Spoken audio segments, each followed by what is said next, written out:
150 करोड़ रुपए, इतनी दौलत की आने वाली कई पीढ़ियां बिना काम किए अपनी जिंदगी आराम से गुजारते हैं। लेकिन एक परिवार में यही 150 करोड़ रुपए मौत की कीमत बन गए। आधी रात घर के अंदर अचानक 6 गोलियां चली और जब लोग कमरे में पहुंचे तो करोड़ों की संपत्ति का मालिक अपने ही बेटे की गोलियों से छलने होकर फर्श पर पड़ा था। जिस बेटे के नाम एक दिन सब कुछ होना था, उसने सब कुछ पाने की जल्दबाजी में अपने ही पिता को बड़ी ही बेदर्दी से मौत के घाट उतार डाला।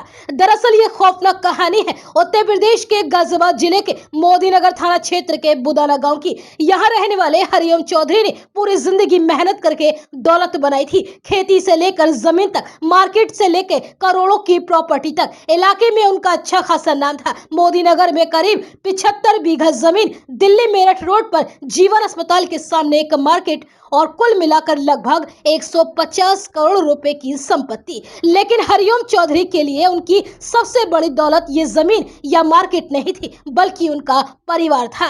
घर में पत्नी मीनाक्षी, बड़ा बेटा निखिल और छोटा बेटा निशु। हर पिता की तरह हरिओम भी चाहते थे कि उनके दोनों बेटे उनकी बनाई हुई विरासत को आगे बढ़ाएं, लेकिन उन्हें शायद इस बात का अंदाजा नहीं था कि जिस बेटे के लिए उन्होंने जिंदगी भर कमाया, एक दिन वही बेटा उनकी जिंदगी का आखिरी दिन लिख देगा। बड़े बेटे निखिल की आदतें लंबे समय से बदल चुकी थी। शराब, गुस्सा और पैसों की भूख, ये तीनों उसकी जिंदगी का हिस्सा बन चुके थे। हरिओम चौधरी कई बार उसे समझाते, डांटते, रोकते, लेकिन निखिल पर किसी बात का कोई असर नहीं पड़ता। पिता ने उसे पहले ही दुकानें और करीब 25 बीघा जमीन दे रखी थी। सोचा था जिम्मेदारी मिलेगी तो शायद बेटा संभल जाएगा, लेकिन ऐसा नहीं हुआ। जितना मिला उतना कम लगने लगा। अब उसकी नजर पिता की बची हुई पूरी संपत्ति पर थी। वो चाहता था कि सारी जमीन, सारी प्रॉपर्टी और सारी मार्केट, सब कुछ उसी के नाम पर कर दी जाए। लेकिन हरिओम चौधरी हर बार साफ इनकार कर देते,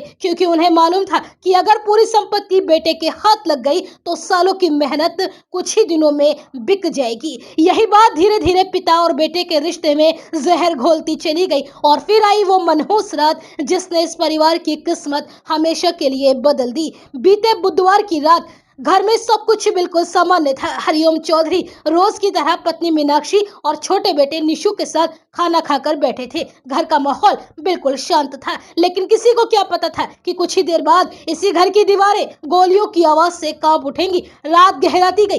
घड़ी की सुइयां करीब 12 बजे पर पहुंची। तभी घर का दरवाजा खुला। बड़ा बेटा निखिल लड़खड़ाते कदमों से घर के अंदर दाखिल हुआ। उसके शरीर से शराब की तेज बदबू आ रही थी। हरिओम चौधरी ने जैसे ही बेटे को उस हालत में देखा, उनका गुस्सा फूट पड़ा। उन्होंने बेटे को फटकार लगाई, समझाने की कोशिश की, लेकिन उस रात निखिल सुनने को नहीं, कुछ और ही करने के लिए घर में आया था। देखते ही देखते बातों ने बहस का रूप ले लिया। बहस चीखों में बदल गई और फिर गुस्से में तमतमाए निखिल ने अपनी कमर से पिस्टल निकाल ली। ये देखकर पत्नी मीनाक्षी और निशु दोनों दौड़कर बीच में आ गए। उन्होंने निखिल को रोकने की कोशिश की। हरिओम चौधरी भी बेटे का हाथ पकड़कर उसे शांत करना चाहते थे, लेकिन अगले ही पल एक जोरदार धमाका हुआ।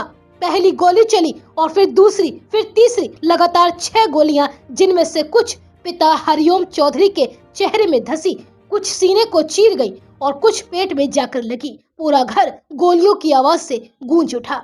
हरिओम चौधरी वहीं फर्श पर गिर पड़े। चारों तरफ खून ही खून फैल गया। मीनाक्षी अपने पति को बचाने के लिए दौड़ी, लेकिन उनकी हथेलियां खून से भर चुकी थी। वो रोते हुए बार बार अपने बेटे को देख रही थी। उनकी आंखों के सामने जिस बेटे को उन्होंने जन्म दिया, उसी ने उनके सुहाग को उनसे छीन लिया था।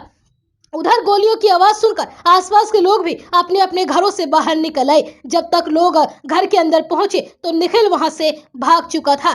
हरिओम चौधरी को तुरंत अस्पताल ले जाया गया, लेकिन डॉक्टरों ने उन्हें मृत घोषित कर दिया। घर के बाहर लोगों की भारी भीड़ जुट चुकी थी। अंदर परिवार की चीखें गूंज रही थी और बाहर हर किसी की जुबान पर सिर्फ एक ही सवाल था कि क्या कोई बेटा सिर्फ दौलत के लिए अपने ही पिता की इतनी बेदर्दी से जान ले सकता है। लेकिन इस सवाल का जवाब निखिल का अतीत पहले ही दे चुका था। दरअसल ये कोई पहली बार नहीं था जब उसके हाथ में बंदूक आई थी। करीब 8 साल पहले उसने अपने सगे छोटे भाई निशु पर गोली चला दी थी। उस हमले में निशु की जान तो बच गई, लेकिन शायद उसी दिन ये साफ हो गया था कि निखिल का गुस्सा किसी भी हद तक जा सकता है। समय बीतता गया लेकिन उसकी आदतें नहीं बदली। शराब की लत बढ़ती गई और उसी के साथ बढ़ता गया पूरी संपत्ति अपने नाम कराने का जुनून। हरिओम चौधरी ने कई बार समझौता भी किया। उन्होंने बेटे को दुकानें दे दी, करीब 25 बीघा जमीन भी उसके नाम कर दी, लेकिन निखिल को इससे भी संतोष नहीं मिला।